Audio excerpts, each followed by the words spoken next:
আমার প্রিয় ক্লাস 9-এর ছাত্রছাত্রীরা, তোমাদের সবাইকে স্টাডি ফর এডুকেশন চ্যানেলে স্বাগত জানাই। তোমাদের ক্লাস 9-এর খুবই গুরুত্বপূর্ণ একটি বিষয় হলো ভৌত বিজ্ঞান, এবং ভৌত বিজ্ঞানে আমাদের প্রথম অধ্যায় হলো পরিমাপ, মেজারমেন্ট। তোমাদের এই পরিমাপ অধ্যায়ের যে ইম্পর্টেন্ট প্রশ্নগুলি তোমরা বই থেকে পড়বে, যে টপিকটা তোমরা পড়বে আমি তোমাদের বলে দিচ্ছি, তোমরা দাগ দিয়ে নাও।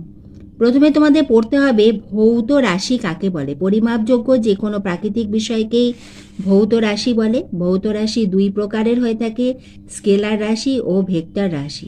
এরপরে পড়বে স্কেলার রাশি কাকে বলে। যেসব রাশির কেবল মান আছে কিন্তু কোনো অভিমুখ নেই তাদের স্কেলার রাশি বলে।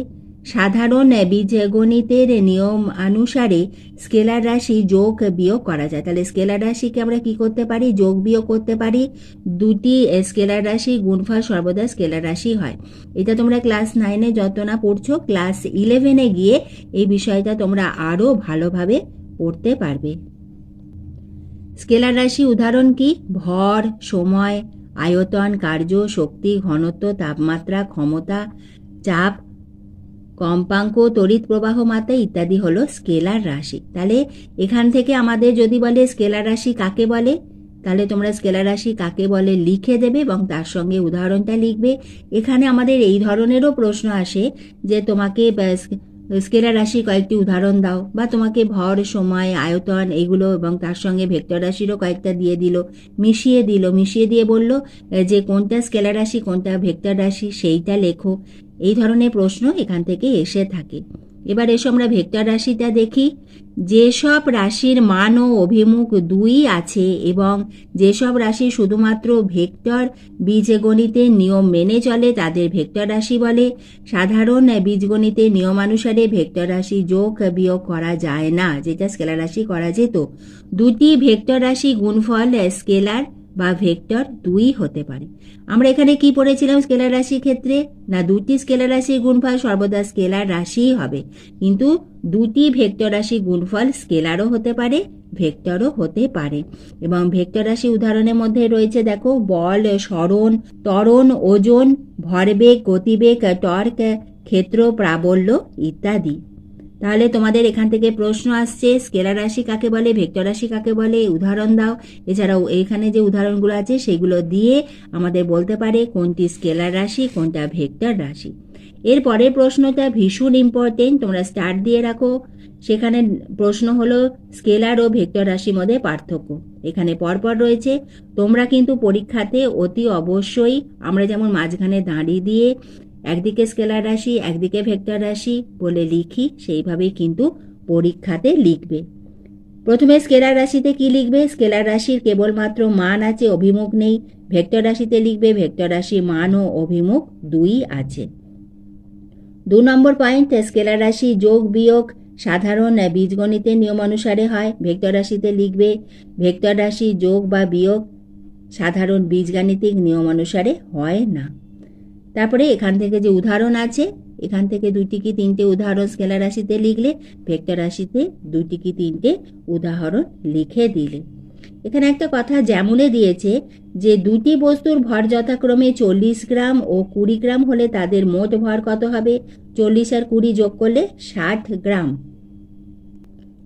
কিন্তু একটি গাড়ির বেগ পূর্ব দিকে ঘন্টায় 40 কিলোমিটার এবং অপর দিকে গাড়ির বেগ উত্তর দিকে ঘন্টায় 20 কিলোমিটার হলে গাড়ি দুটির মোট বেগ বা লব্ধি বেগ ঘন্টায় কত হবে? সেটা 40 যোগ 20 কিলোমিটার হবে না। অর্থাৎ এখানে আমরা কি দেখলাম, প্রথমে পূর্ব দিকে গেল গাড়িটি, তারপরে উত্তর দিকে গেছে, অর্থাৎ দিক পরিবর্তন করেছে, সেজন্য এদের বেগ কিন্তু কখনোই এক হবে না। 3 নম্বর পয়েন্ট কি লিখবে? দুটি স্কেলার রাশি গুণফল সর্বদা স্কেলার রাশি হবে। ভেক্টর রাশির দিকে লিখবে দুটি ভেক্টর রাশি গুণফল স্কেলার বা ভেক্টর দুই হতে পারে। তাহলে তোমরা 3 নম্বর পয়েন্টে উদাহরণ লিখতে পারো, অথবা 3 নম্বর পয়েন্টে এইটা এটা লিখতে পারো। 4 নম্বর পয়েন্ট হলো স্কেলার রাশিকে একক যুক্ত বা এককহীন একটি সংখ্যা দিয়ে প্রকাশ করলেই হয়। ভেক্টর রাশিতে লিখবে ভেক্টর রাশিকে একটি তীরচিহ্ন যুক্ত সরল রেখাংশ দিয়ে প্রকাশ করতে হয়। এইভাবে 4টে পার্থক্য তোমরা লিখবে। কিন্তু আরেকটি কথা মনে রাখবে, উদাহরণ যখন লিখবে উদাহরণ কিন্তু কোনো পয়েন্ট হয় না। তোমরা ভেক্টর রাশি বা স্কেলার রাশির ক্ষেত্রে এমনি তোমরা উদাহরণটা লিখতে পারো। তোমাদের যদি বলে যে 3টি পার্থক্য লেখো, তা 3টি পার্থক্যের মধ্যে তোমাকে এখানে 4খানা আমি বললাম, এই 4টির মধ্যে তোমরা 3টে লেখো।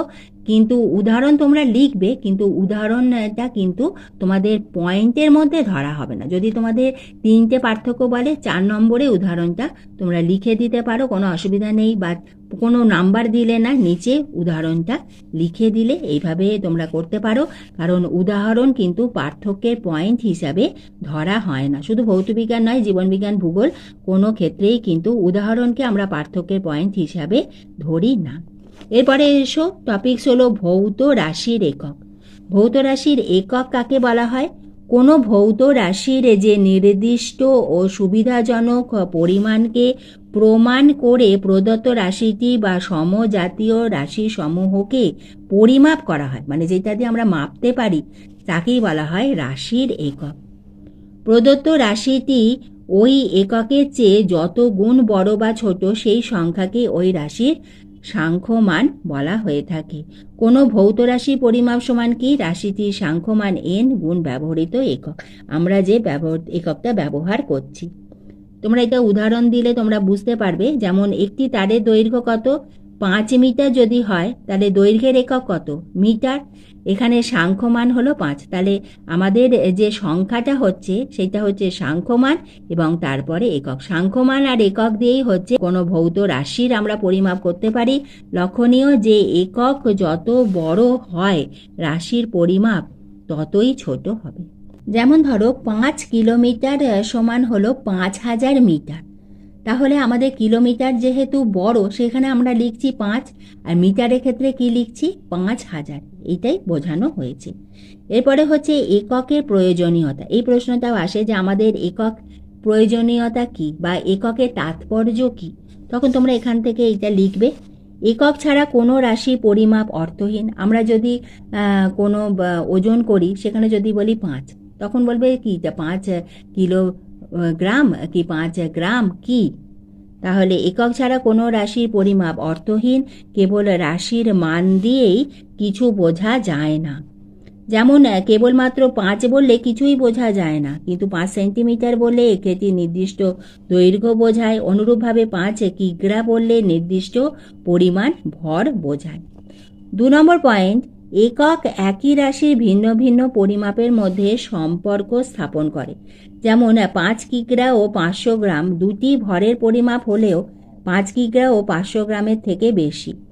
এটি একক থেকে জানতে পারা যায়। আমাদের 5 কিগ্রা আর 500 গ্রাম দুটি তো ভরের পরিমাপ, কিন্তু দেখো এখানে রয়েছে 5 কিগ্রা। এখানে সাংখ্যমান কিন্তু আমাদের কিগ্রার ক্ষেত্রে কম, গ্রামের ক্ষেত্রে কিন্তু দেখো সাংখ্যমান 500 বড়, কারণ 5-এর থেকে 500 বড়।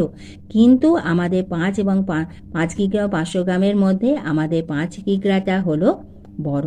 কোনো ভৌত রাশির স্বতন্ত্রতা একক দ্বারাই বোঝানো হয়ে থাকে।